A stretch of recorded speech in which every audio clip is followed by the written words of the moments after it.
আসসালামু আলাইকুম। আমাদের চ্যানেলে আপনাদের সবাইকে ওয়েলকাম। গ্রীষ্মকালে এখন আম কাঁঠালের সিজন, তাই সিজনাল ফল কাঁঠাল দিয়ে আজ আম্মু কাঁঠালি পিঠা বানিয়ে দেখাবে। এর জন্য আমরা ছোট্ট একটি কাঁঠাল নিয়ে নিচ্ছি এবং কাঁঠাল থেকে আমরা বীজগুলোকে খুব ভালো মতন ছাড়িয়ে নিব। ঠিক এরকম একটি ছাঁকনি হলে ভালো হয়, তাহলে কাঁঠাল থেকে কাঁঠালের পেস্টগুলো বা পিউরিটা বের করতে সুবিধা হবে।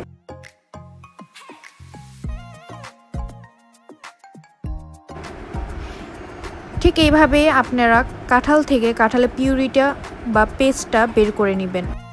দেখতেই পাচ্ছেন খুব সুন্দর মতন আমাদের কাঁঠাল থেকে পিউরিটা বের হয়ে গিয়েছে এবং এর সাথে আমরা স্বাদ মতন লবণ এবং চিনি অ্যাড করে দিচ্ছি।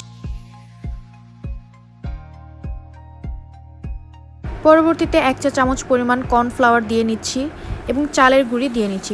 চালের গুঁড়িটা আস্তে আস্তে অ্যাড করতে হবে। এটার ঘনত্বটা মাথায় রেখে চালের গুঁড়িটা অ্যাড করতে হবে।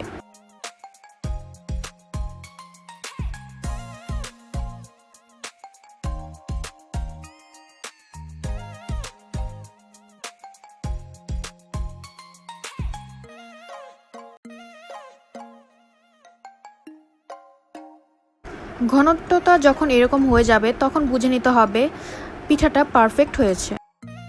এরপর একটি পাত্রে আমরা বেশ কিছুটা তেল নিয়ে এটাকে খুব ভালো মতন গরম করে নিচ্ছি।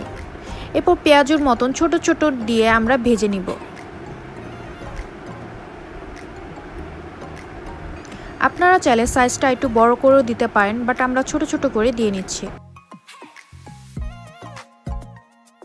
এই রেসিপিটা খুব সহজ এবং শর্টকাট উপায় তৈরি করা যায়, তাই বিকালের নাস্তা হিসাবে আপনারা বাসায় একবার ট্রাই করেই দেখতে পারেন।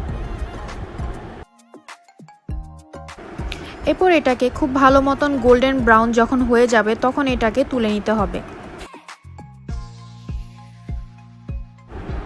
যে প্লেটে আমরা তুলে নেব তাতে একটি টিস্যু দিয়ে নিচ্ছি যাতে এক্সট্রা তেলটি শুষে নেয়। দেখতেই পাচ্ছেন আমাদের পিঠাটার কালারটা কতটা পারফেক্ট এবং সুন্দর হয়েছে। আমাদের রেসিপিটা যদি আপনারা ফলো করেন, ইনশাল্লাহ আপনাদেরটাও ভালো হবে। আমাদের রেসিপিটা যদি আপনাদের ভালো লেগে থাকে অবশ্যই লাইক, কমেন্ট, শেয়ার করবেন এবং সাবস্ক্রাইব করে আমাদের পাশে থাকবেন। ধন্যবাদ।